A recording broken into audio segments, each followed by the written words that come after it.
Greater విస్తరణ లేనట్టే GHMC పరిధి యథాతథం. ఔటర్ పరిసర గ్రామాలు అర్బన్ పరిధిలోకి, మున్సిపాలిటీల్లోకి సమీప గ్రామ పంచాయతీలు విలీనానికి గవర్నర్ ఆమోదంతో ఆర్డినెన్స్ జారీ. 3 జిల్లాల్లో 51 పంచాయతీల గుర్తింపు. మేడ్చల్, రంగారెడ్డి, సంగారెడ్డి జిల్లాల పరిధిలో జిహెచ్ఎంసి పరిధిలో మార్పులు లేవు.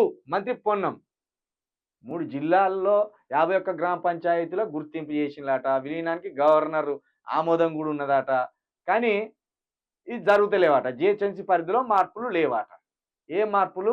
గ్రేటర్ విస్తరణ జరగాలి అనుకున్నారు. ఉదాహరణకు ఇప్పుడు మేడిపల్లి దాకా గ్రేటర్లో ఉన్నది అనుకో, మేడిపల్లి తర్వాత ఏది గట్కేసర్ ఉన్నది అనుకో, గట్కేసరు ఈ గ్రేటర్ హైదరాబాద్లో లేకుండా ఒకవేళ మున్సిపాలిటీలో ఉంటే దానికి మున్సిపాలిటీ తీసేసి గ్రేటర్లో కలుపుతారన్నారు. హైదరాబాదును చుట్టుముట్టు ఆనుకొని ఉన్న సంగారెడ్డి కావచ్చు, ఈ రంగారెడ్డి కావచ్చు, మేడ్చల్ కావచ్చు, ఈ గ్రామాలను ఎట్టి పరిస్థితిలో ఇప్పుడు ఎట్లున్నాయో గట్లనే ఉన్నాయి, ఎలాంటి మార్పులు లేవు అనేది వార్త సారాంశం.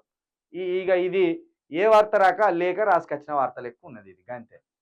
వీడు కూడా చాలా తెలివిగా, వీడు కూడా ఎక్కడ కూడా వరదల వల్ల జరిగిన ప్రమాదాన్ని ఎక్కడ రాసుకురాలే. వీడు కూడా దొంగ ఎక్కడ రాసుకురాలే. వీడు కూడా ప్రజలను మభ్యపెట్టే వార్తలే రాసుకొచ్చింది వీడు ఎక్కువ.